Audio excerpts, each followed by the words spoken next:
Now battling 3 wide on the way down to the right-hander here. This can hopefully not end in disaster.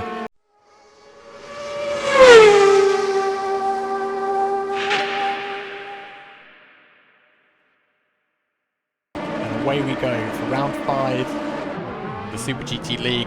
Actually, it gets off to a good start there with one lead to Kata NSX. I think that's Greeny making a move down the left-hand side here, with Andrew Shaw diving in behind Akashik into T1.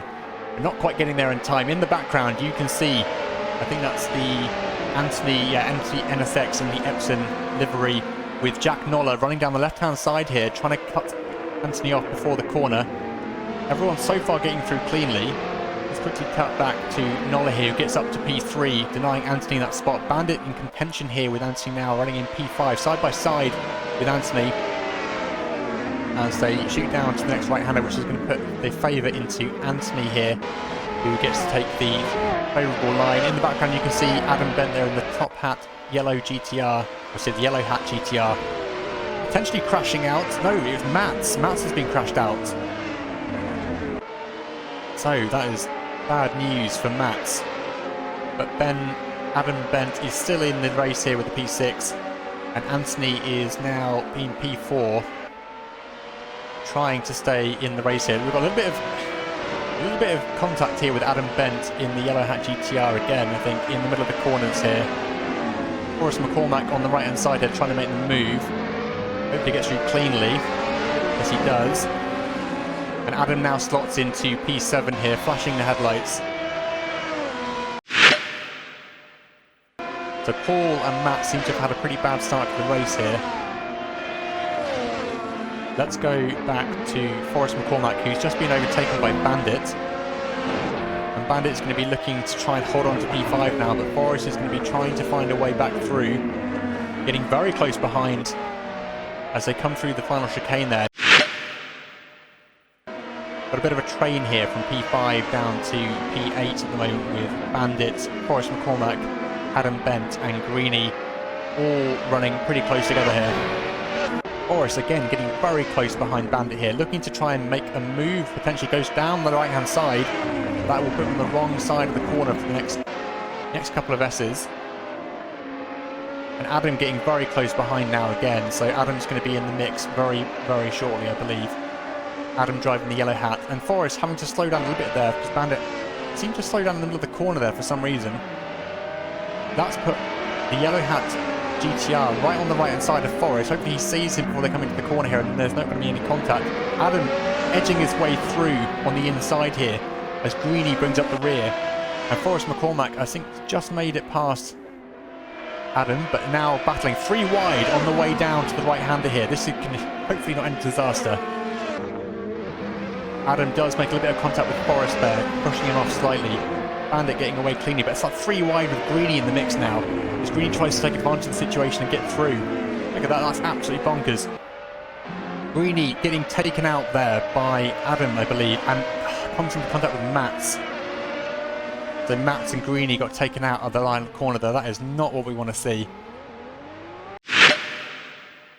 And just see how things look from Paul's point of view here.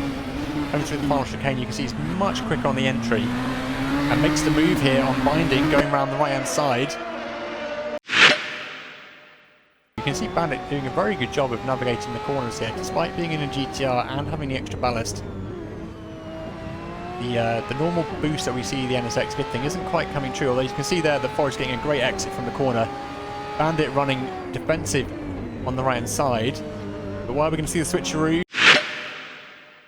and here he goes, now's coming the move.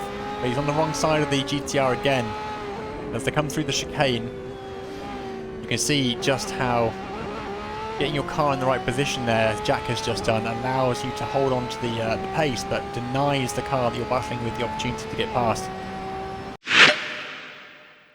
Binding, who is making contact with Paul Maguire as they come through the final corner here.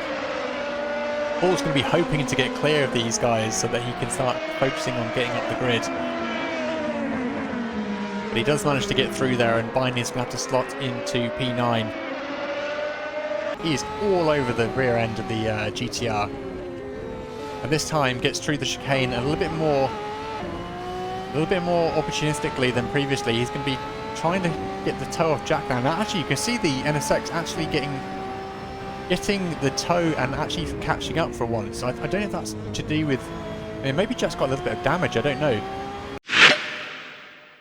Anthony is, again, coming up to the midsection, the twisty corners, where he will be able to catch up with Jack. But unfortunately, these corners, while twisty, closes the gap, doesn't really make it easy to get past. Now, he's finally got the opportunity, but it's not quite enough, and he has to go back in to sitting behind. This time Andrew Shaw is getting very close behind though, and you can see that there is definitely going to be a three-way battle between these guys very shortly. NSX again catching here slightly, but not quite quickly enough to make it down the corner first. And Jack doesn't even have to run defensively. He can actually stay on the racing line. Doesn't have to worry about it too much. And Anthony is right behind Jack Noller as Anthony manages to hold off the advance from Andrew Shaw in the background, but he's definitely got himself into a bit of a pickle now. He's got two cars he's worrying about, the one in front and one behind. I don't know if he knows which way to look at the moment. So into the twisty midsection here. Andrew's right on the backside of Anthony here. And I think that's a little bit of a mistake there from Jack. A little bit of contact between the three of them now. And we definitely see a little bit of a bump and a shove there. These guys are in a bit of a battle of their own. Let's quickly go and check out what's happening here. So Adam Bent running in P8, followed closely behind by the Lexus driven by Binding. And then Mats. Looks like Binding's trying to make the move, goes on the left-hand side. It's not going to be the right-hand side to be on the, the advantageous side of this corner. Allows Adam to stay in P8 without too much of an issue there. And we'll see here, from the GTR's point of view, these guys are weaving their way down the start-finish line here, trying to get the toe all the way. And there's a lot of excitement happening back here. Let's quickly go back. Well, actually, no, let's stay with these guys here, because look, Binding has gone wide. Matt's almost getting through there. Greeny really starting to fill up the rearview mirror here. Looks to go on the right-hand side. Let's quickly go to the outside view here and see if Greeny can make this move work. Greeny's not on the correct side to control the corner, but does manage to make a bit of ground there.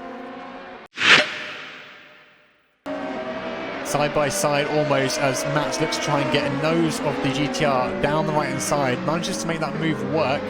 That put Binding down into P10. Between Binding and Mats as they go side by side, and now the tables have turned. Mats is on the outside, Binding's on the inside. He gets to control the corner now. A little bit of contact between those two, nothing too substantial. Mats dropping in behind as these guys try and find a way through, and all the time Green is taking advantage of this battle as Binding makes a bit of a mess of the chicane. A little bit of bumping and shoveling between these guys at the back here, but nothing too substantial. And here we go, Greeny side by side with Mats on the run down to T1. Mats on the inside, he's going to be able to control the corner, and Binding's getting a little bit of pressure from behind now as he makes a little bit of a mistake in the first corner.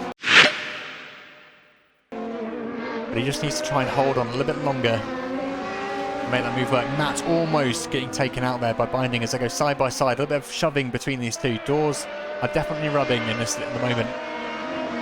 But Binding again on the right hand side gets to control the corner, but actually no, drops back.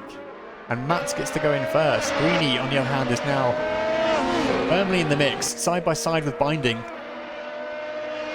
As they come up to the mid-course of the track, there's a really good battle going on right now. Anthony and Jack are only 0.1 seconds apart. Oh no, there we go. That's the mistake. So Jack has got Anthony right behind him, and so is Andrew Shaw. These guys are still in the mix together, and Jack goes defensive, tries to maintain his position, does so. Andrew Shaw and Anthony are battling in the background here with two NSXs, both of which are looking to try and get past Jack. But Anthony again is in the middle of the sandwich here, just about holding on. Bandit here, who has got Forrest McCormack, again, right on his tail as they come down the start-finish line here. Forrest goes left. He's going to try and make the move on the outside here, but Bandit's got the inside line. He's going to be able to control the corner and probably get the better exit. Forrest having to slot in behind as he tries to find his way through, but not quite getting there. You can see Jack Noller weaving left and right, trying to shake Anthony. but Anthony is stuck to him like glue, and the NSXs get such a good boost here. Looks like Anthony's got a bit of a problem here with Forrest. Andrew Shaw making the move as he goes side by side. That's allowed Anthony to drop down, but he's going to have the ability to come back here, but not quite. So Andrew Shaw is now through. Jack taking a slightly tighter line than I think he probably would normally do, trying to cut off any opportunity for Andrew to overcut him. But here he goes on the inside. Andrew's trying to make this move with everything he's got, but not quite getting there, having to play a little bit safe as he backs out a little bit. And now that allows Anthony to get a little bit closer. Anthony pulls out left, trying to make this move onto the right-hand side again, but not quite going to be able to do that if the right-hander and Anthony's on the outside edge there, so he's going to have to wait again. Anthony's keen to try and regain his position here in P3. A podium finish for Anthony would be great news for him at this point in the league. Jack Noller here. Yeah, Jack Noller here fighting to hold on to P2 as we see him weaving back and forward again, trying to deny the toe. Andrew Shaw. Andrew going on the left-hand side to make the move again, but again, it's the right-hand corner at the bottom here of the hill, which is going to stop him from being able to get it to go through there. I think Jack knows well and truly that if he can just park it on the right-hand side of that corner, there's no way that the NSX is going to get through. So the NSXs have to try and wait for another opportunity. And as we've seen, these guys are so balanced at the moment that it's really coming down to just making a small mistake that makes a difference. Anthony now following very closely behind, trying to take the maximum slipstream here. Oh, there we go. There's Jack Noller incident. He's been rear-ended by Andrew Shaw, and Andrew suddenly drops from P3 to P4 as Anthony gets through. Anthony now very close behind.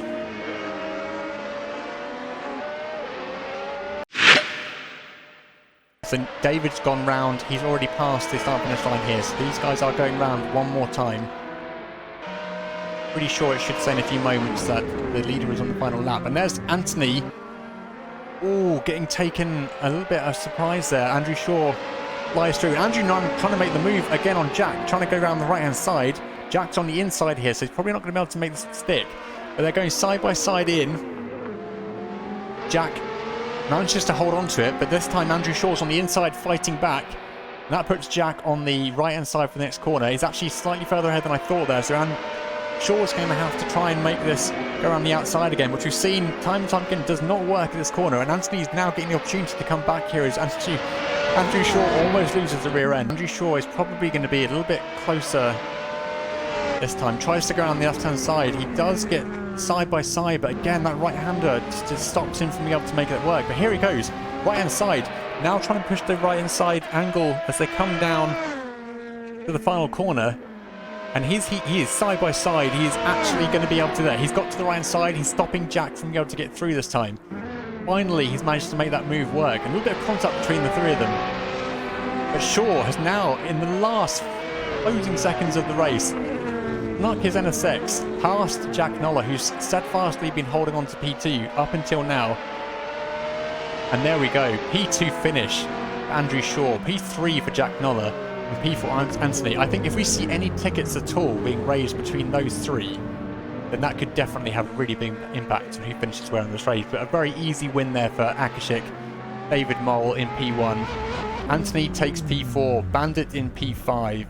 Boris McCormack in P6. Paul Maguire finishing in P7. Mats in P8. Adam Bent in P9. And De Greeny in P10. So Greeny catches a point. And Neat finishes in P11. I think Binding has bailed on the race, unfortunately. But what a race. That was absolutely fantastic racing.